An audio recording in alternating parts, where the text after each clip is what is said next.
everybody, welcome back. I'm Easton and we're here at the ABYC again. We're gonna talk about this 2024 Northern Light 10.2. Initially, the customer called and he just wanted some information to see what we could actually do because he saw a prior install that we did. He kind of wanted the same thing. When we first started talking to him, he wanted to have 6 batteries, Battleborn 100s, and the amount of space that it requires for 6 of those particular batteries, it just wasn't gonna work. So we had to change that and use the Battleborn game changers, which he first initially wanted 2 of them, to equal 600 amp hours. We installed the 2, and then I called him back and told him that, if he wanted to, we can fit 2 more game changers in there to total up to 4 of those. And he was very intrigued by that because he wants to run his air conditioner and his refrigerator full time.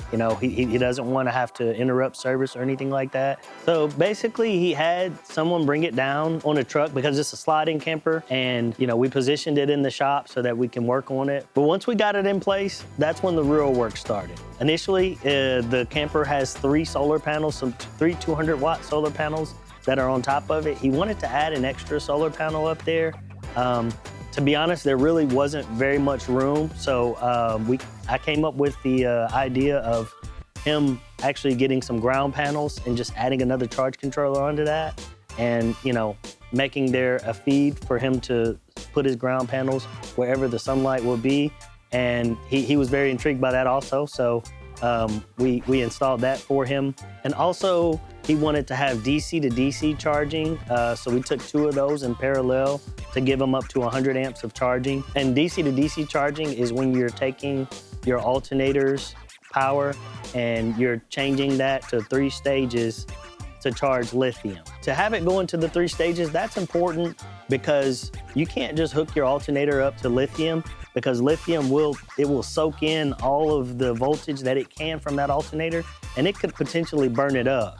If you don't have a good DC to DC or a good solenoid or LIBIM or something in between that battery and that alternator, it won't bode well for either system that you're trying to incorporate this with. So this system, we actually put in a 3,000 watt Victron Multiplus in there, and we ended up definitely going with the 4 batteries. He has the 3 panels on top with the charge controller, an extra charge controller for the ground panels, the 2 DC to DCs, the Lynx distributor, the smart shunt, the servo, the Victron Touch.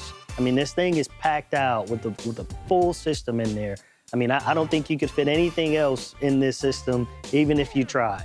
And at the end of the day, this was an awesome install for us to take on. I mean, it had a lot of challenges and it had a lot of issues at the beginning, but that's what we're here for. We're here to figure all those issues out, and we're here to make everything, work as one unit where you don't have to think about it. If you're looking to do any kind of install like this, or if you have a pull behind, 5th wheel, van, any kind of install that you think that we might be able to help you out with, you can just give us a call at the number below. Please like and subscribe. See you next time, everybody.